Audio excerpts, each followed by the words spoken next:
के लेखक के तौर पर भी अगर सरकार का ये फैसला सुनते हैं कि जितनी सरकारी विभाग हैं केंद्र सरकार के, वो ट्विटर पर, फेसबुक पर हिंदी में लिखें, तो सवाल ये पैदा होता है कि आपके मन में भी ये सवाल पैदा होता है कि बाकी लोग कैसे समझेंगे और क्या ये व्यवहारिक है? नहीं, मेरे मन में ये सवाल नहीं पैदा होता कि बाकी लोग कैसे समझेंगे, क्योंकि हम सब लोग हिंदी में बात कर रहे हैं और हिंदी के साथ विडंबना यही है कि वो लड़ना नहीं जानती। वो एकता की भाषा है, वो संप्रेषण की भाषा है, वो जोड़ने की भाषा है, वो तोड़ने की है ही नहीं। तो हिंदी के मुद्दे पर राजनीति करना ही गलत है। ये राजनीति हो रही है, ये राजनीति है, ये निश्चित रूप से राजनीति है। फेसबुक या ट्विटर या यूट्यूब या कहीं भी आप सोशल मीडिया पे जाइए, अगर हिंदी नहीं होगी तो सुनने वाले नहीं होंगे। देखिए, भाषा के आप खुद अभी कह रहे थे कि हिंदी कैसे पढ़ेंगे। आज हिंदी समझ तो रहे हैं ना, सुनना तो जानते हैं हम। इससे तो इनकार नहीं कर सकते कि हिंदी इस समय भारतवर्ष की LWC है। LWC मतलब ये लैंग्वेज ऑफ वाइड सर्कुलेशन। चाहे वो बांग्ला भाषी हो, चाहे असमिया हो, चाहे तमिल तेलुगु कन्नड़ मलयालम के भी हों।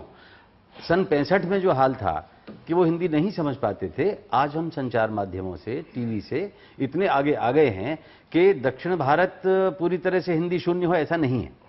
तो हम अगर अपनी भाषा की बात करते हैं, रीता जी कह रही थी भाषा संस्कृति की वाहिका होती है, भाषा के साथ संस्कृति भी जुड़ी होती है, तो इसमें कोई संदेह नहीं है कि हिंदी हमारे देश की सर्वाधिक संप्रेषण करने की शक्ति रखने वाली मेरे मन में सवाल ये है, आप जो कह रहे हैं वो बिल्कुल सही है जी।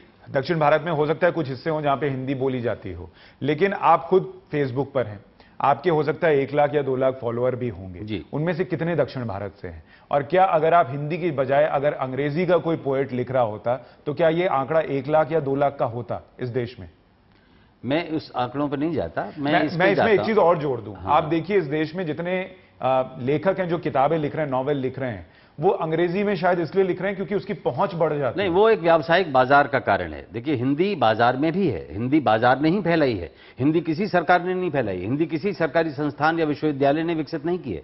हिंदी को विकसित किया है आमजन ने, हिंदी को विकसित किया है आपसी जरूरतों ने, हिंदी को विकसित किया है बाजार ने। लेने वाला है, खरीदने वाला है, बेचने वाला है। बेचने वाले को खरीदने वाले की भाषा आनी चाहिए। आप चले जाइए जनपद पे और गुजराती और जो राजस्थानी महिलाएं हैं वो अंग्रेजी बोलती नजर आएंगी क्योंकि उनका ग्राहक अंग्रेजी में बात करता है।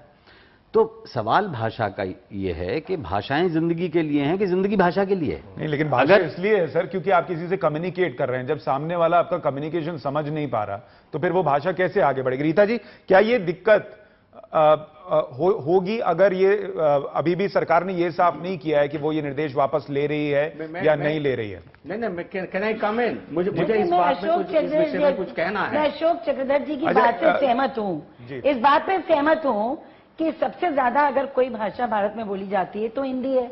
50% लोग कम से कम हिंदी बोलते हैं। पर क्या हम बहुमत की भाषा को ऐसे देश में जिसमें इतनी विभिन्नता हो और अनेकता में एकता का सिद्धांत पर हमारा देश चलता हो, जहां हमारा कॉन्स्टिट्यूशन भी अनेकता की एकता के सिद्धांत पे हो, तो क्या हमें बाहुल्य की भाषा को सामान्य रूप से लादने की आवश्यकता है? आज हिंदी अपने आप विकसित हो रही है। सर्वाधिक साहित्य हिंदी में है, फिल्में हिंदी की सब जगह देखी जाती है, टूटी फूटी हिंदी पूरे देश में बोली जाती है। इस बात से तो मैं इत्तेफाक नहीं रखता। अगर हम विवाद खड़ा करके अगर हम लाइन नहीं, मैं कह रही हूं अगर विवाद खड़ा करके आप लाइन ड्रॉ कर देंगे तो नॉर्थ एंड साउथ का डिवाइड हो जाएगा।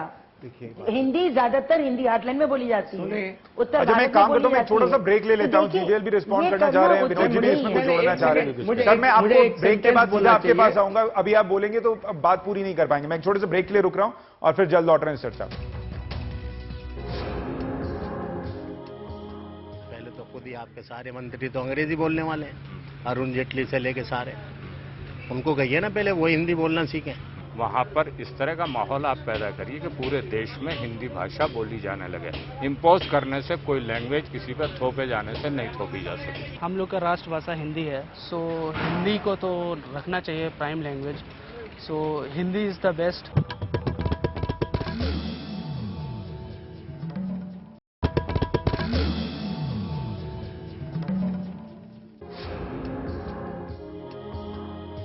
स्कूल के बच्चे या लोग भी हिंदी पढ़ के वो ग्रेजुएट नहीं हुए हैं, तो हिंदी सब लोग हिंदी नहीं बात कर सकते हैं। the government shouldn't have communications only in Hindi because a significant part of the population does not speak Hindi. और हिंदी के सवाल पर जो बवाल मचा हुआ है उस पर हम चर्चा कर रहे हैं। जीवीएल नरसिम्हा राव, ब्रेक के पहले आप कुछ कहना चाह रहे थे, अब अपनी बात रखें। देखिए, हम लोग इस चर्चा में जो हमारे जो कानून क्या है, हमारे कॉन्स्टिट्यूशन क्या कहता है, ये हम इस पर चर्चा नहीं कर पाए हैं, ये अफसोस का विषय है। और कांग्रेस पार्टी के स्पोक्स पर्सन रीटा जी ऐसा दोष करंट सरकार को दे रही है, मोदी सरकार को, जो 1 महीना पूरा नहीं किया है, और वो जो सरकारें पिछले 60 साल में जो किए हैं उसको अनदेखा कर रही हैं। तो एक्चुअली वो अपने पार्टी को ही निंदा दे रही हैं इस तरह का विषय प्रस्तुत करके। Constitution of India article 351 says it shall be the duty of the union to promote the spread of the Hindi language. एक आर्टिकल है पूरे कॉन्स्टिट्यूशन में। हमारे कॉन्स्टिट्यूशन में the official language of the government of India of the union shall be Hindi. सुनिए एक minute, नहीं आप मुझे कहने दीजिए। और 63 ऑफिशियल लैंग्वेजेस एक्ट कांग्रेस के कार्यकाल में बना है। 1976 के जो rules under official languages act Congress के कार्यकाल में बना है, उस रूल्स का अमेंडमेंट हुआ है 1987 में, 2007 में, 2011 में, जब कांग्रेस सभी समय सत्ता में थी। और आज ऐसा कौन सा काम किया है मोदी सरकार ने जिससे कांग्रेस पार्टी को और रीटा बहुगुणा जी को कोई आपत्तिजनक दिखाई दे रही है? ये बिल्कुल अपने आप पर कांग्रेस पार्टी पर दोष देने वाली बात है। सर अशोक जी, क्या सरकार की जो ये कोशिश है, जिसको ये कह रहे हैं कि आप अपनी भाषा को प्रमोट करें, क्या एक तो जो फैसला है वो प्रमोट करना है या इंपोज करना है, और दूसरा कि ये कोशिश गलत हो गई है क्या? हिंदी को अगर आपको बढ़ाना है तो और कई काम किए जा सकते हैं जिस पर आप बेहतर बता पाएं। राजनीतिक मतभेद अलग चीज हैं। मैं ये कहूंगा कि हिंदी विवाद का मामला बिल्कुल नहीं है, हरगिज नहीं है। बहुत विवाद हमने उस पर कर लिया और नुकसान हुआ। और एक पक्ष ये